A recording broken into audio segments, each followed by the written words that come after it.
Olá a todos, Shalom, sejam bem-vindos a mais um vídeo deste canal. Vamos falar sobre teologia, sobre assuntos sobrenaturais. E o assunto de hoje rende debate, viu? Poderia a mulher ser pastora? Poderia a mulher exercer cargo de confiança dentro da igreja, dentro do ministério? Poderia a mulher ser líder? Comandar igrejas? Poderia, ao invés de termos um padre, uma madre? Poderia, ao invés de ter um rabino, termos uma rabina? Poderíamos ter um líder, uma líder espiritual? Bom, primeiro vamos entender o que vem a ser um líder espiritual, um pastor. O que isso significa? O que isso traz como característica? Primeiro, é uma chamada de Deus. A pessoa ela sente uma vocação divina para exercer uma função dentro de um ministério, que é o de apacentar, que é o de cuidar, proteger do mal, conduzir pelo caminho, com o objetivo de conduzir as pessoas até Deus.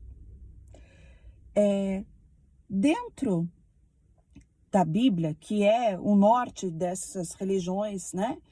Do judaísmo, do catolicismo, do cristianismo, do espiritismo.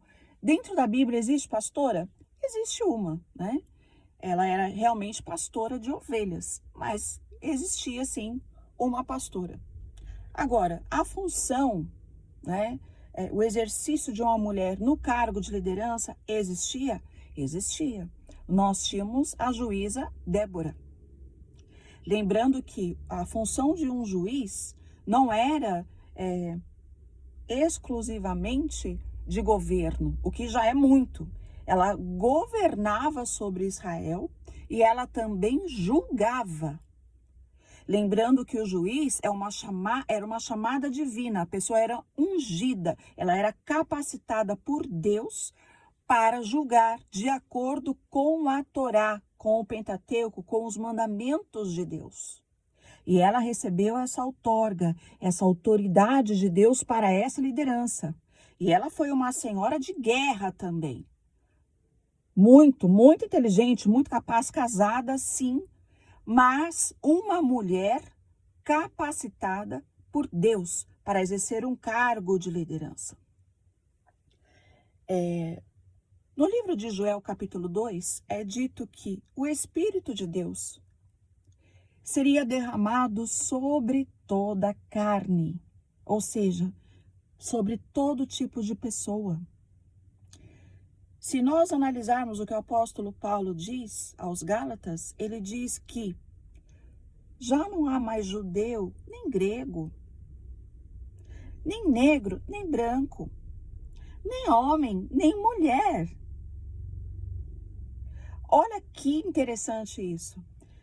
Ou seja, dentro dessa nova aliança, né, não existe mais uma diferenciação, já não existe mais escravo nem livre. Ou seja, são todos agora iguais perante Deus. Isso não é maravilhoso? E aí eu vou fazer uma análise até meio grosseira, mas que vai trazer muita luz para você. Deus chamaria alguém para exercer um ministério na terra por conta de a sua aparência física? Por conta do seu gênero, seja ele masculino ou feminino? Não faz muito sentido, faz? Faria sentido Deus escolher alguém porque ele tem o sexo masculino e não feminino? Se o Espírito de Deus seria derramado sobre toda a carne, porque ainda há quem faça distinção e faça diferença entre homem e mulher, sendo que a chamada vem do próprio Deus, sendo que a capacitação vem do próprio Deus? Porque os homens querem limitar aquilo que Deus quer fazer.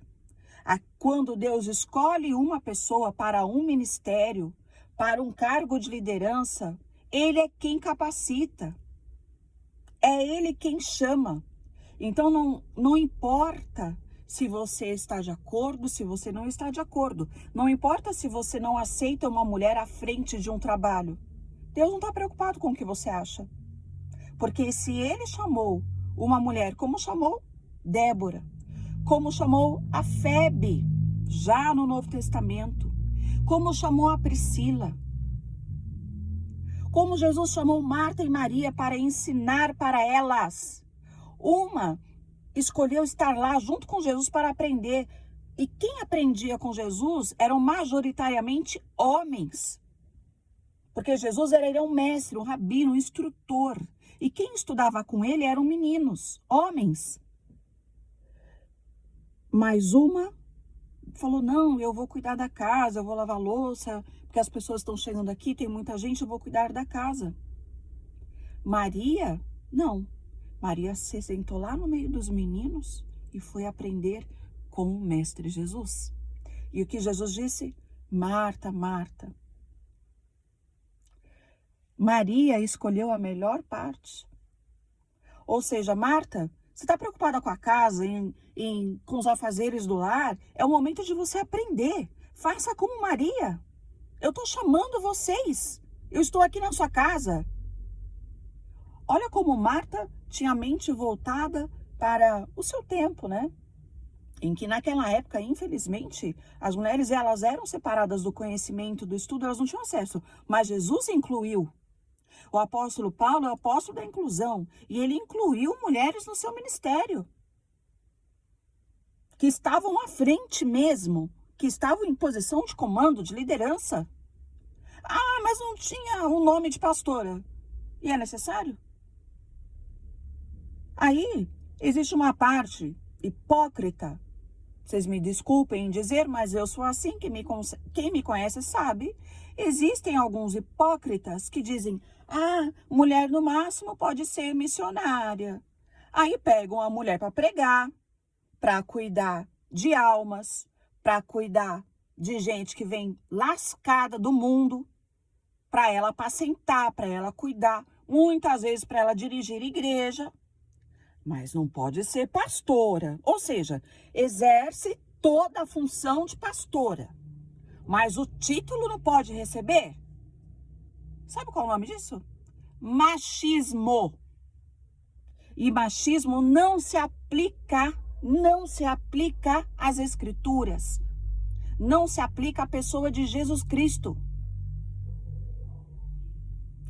Infelizmente, muitos saem dizendo por aí que mulher não pode ser pastora, e os outros papagaios saem repetindo. Não, meu bem, eu não sou pastora e nem quero ser. Nem quero ser. Deus me livre. Eu sou teóloga.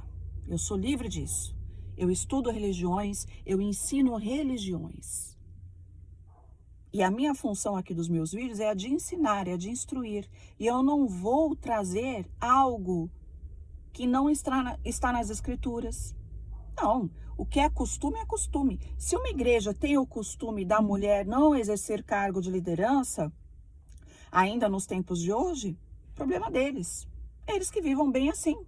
Mas não vem imputar isso como uma realidade para todos, né? Porque você não tem base escriturística para isso.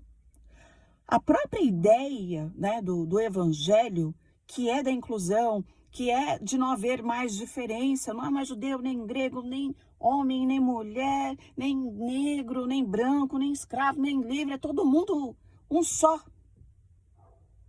perante Deus. Essa ideia toda, a mulher samaritana, quando Jesus foi falar com ela, primeiro que ela era samaritana, né? O judeu com o samaritano já não se dava. O samaritano para o judeu na época era tipo o cachorro. Mas não é cachorro como a gente ama hoje, né? Que são nossos bichinhos de estimação. Não. É como se fosse uma raça diferente, sabe? E não tô fazendo uma crítica, não, tá? Os judeus, eu amo o povo judeu demais. Demais. E aí os discípulos, quando viram que Jesus ia falar com uma mulher, olha só, com a mulher. Um homem falando com uma mulher, já era complicado. E ainda uma mulher samaritana, os discípulos dele alertaram, falaram, Jesus, faz isso não, conversa com essa mulher não. Ia dar ruim, né?